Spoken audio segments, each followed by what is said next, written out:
Good morning, Connecting Point Church family. It is Friday, and that means that I have yet another opportunity to share some devotional thoughts with you. As has happened in the past, I think today maybe is more some devotional wonderings. As I feel like this last week, as we've journeyed through Hosea, I've just found myself kind of reflecting a lot and thinking about, what does this mean for me? What does this mean for us as a people of God? How should this inform the way we live? I mean, we believe that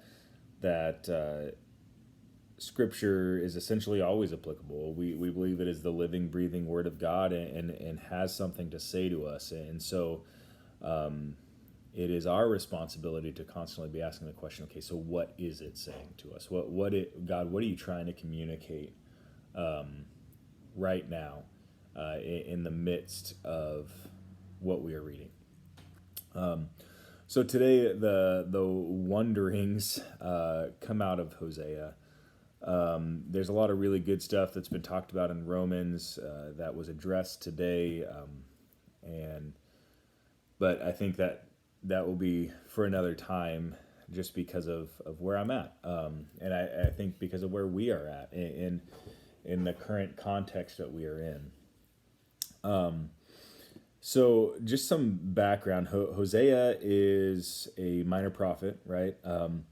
It is essentially the story of a minor prophet, of what God has called Hosea to do.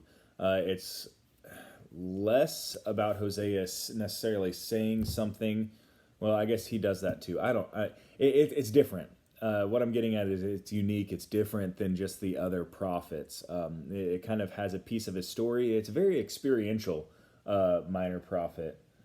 And so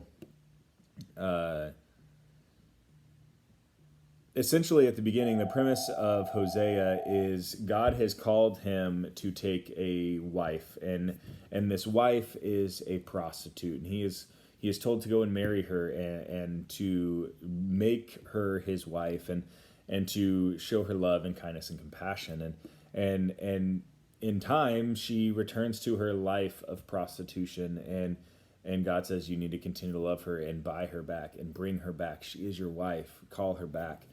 And so we see this like story worked out, which is very different than how we would operate today, if we were honest. In the midst of marital unfaithfulness, oftentimes the response is get a divorce. And yet God is calling Hosea to something else. God calls Hosea to welcome her back. And not just welcome her back, right? She wasn't the one who came crawling back to him, but to go and pursue her and purchase her back from those who had taken her. This is essentially a real life demonstration before our eyes of how God pursues us, how God pursues Israel. Well, then you fast forward and it kind of turns from the story of Hosea and turns to the story of Israel and Judah and how they have been unfaithful, how God essentially purchased them as their bride, as his bride, and sacrificed everything for them, and then they continue to turn away. And at the beginning of our reading today, we read like this quick verse statement: Ephraim has surrounded me with lies, Israel with deceit, and Judah is unruly against God, even against the faithful Holy One. And so they are in this place of wickedness.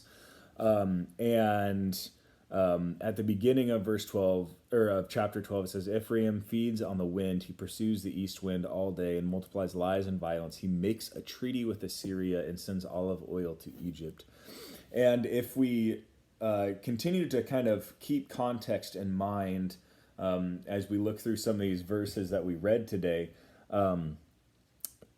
we begin to understand that really the unfaithfulness that God is pointing out in the midst of the people of Israel is this dependence that they had developed on the territories around them for protection, for prosperity.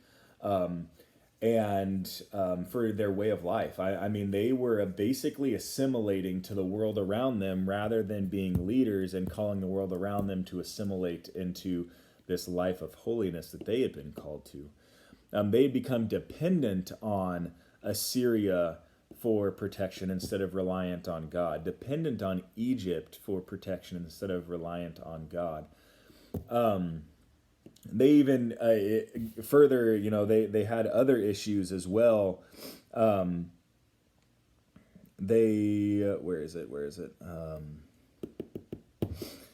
They were essentially, so chapter 14, this is kind of, it says the reverse of what I'm going to say, or it says the positive of what I'm going to say, the negative of.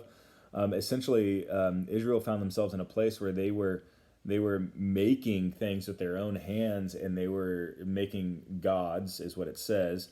And they were saying, look what we have done. Look what we have made. And so they were moving beyond just relying and depending on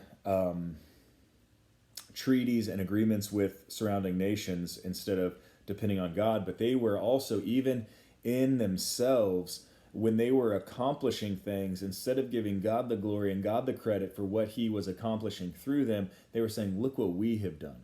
Look what we are able to do. Look at the agreements we have made. Look at how we have furthered the nation of Israel. Look at us. And in Hosea, God is calling them out on that attitude, calling them out on this dependence, and calling it out for what it is, which is a lie and a sin, and less than what they had been called to be.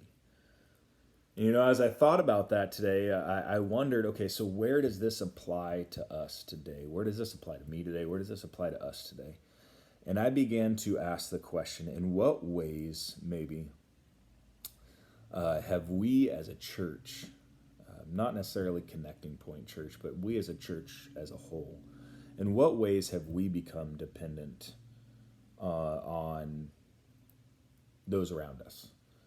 And as I think about it, I can't take the credit for these wanderings. I have heard others in at least I can't take the sole credit. I have heard others who wonder the similar things, others that I look up to.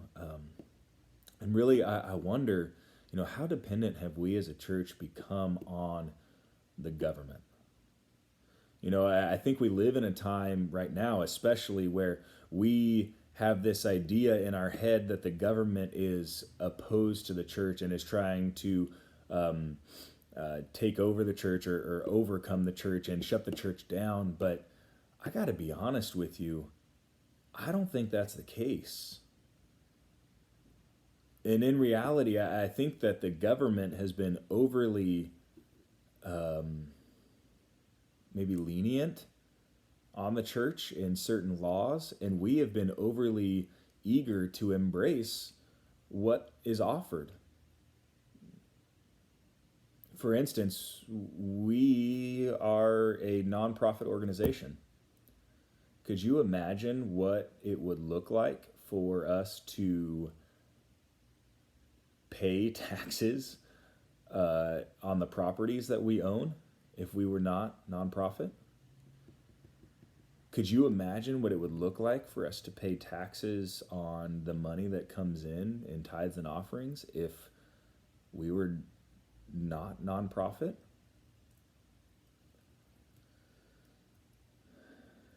In a way, it seems as though we have almost become dependent on the breaks that the government has offered us, and we have been all too ready to embrace those breaks. And it just has me wondering. I think most of the time we would look at it, and even me, I'm not going to put this on everybody else, but I would look at it and go, well, this is just what God has made available to us, and so it would be foolish for us to not embrace it.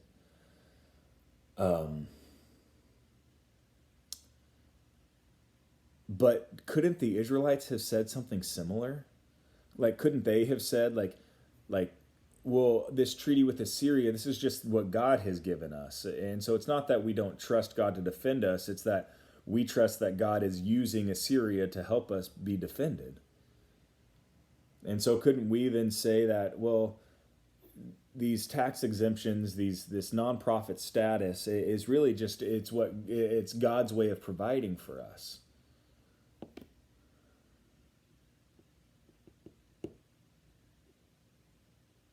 I don't know.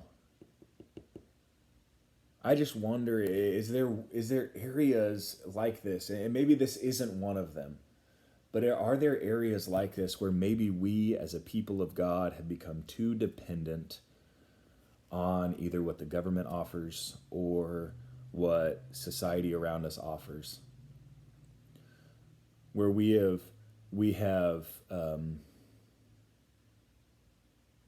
begun to depend less and less on God and count more and more on man.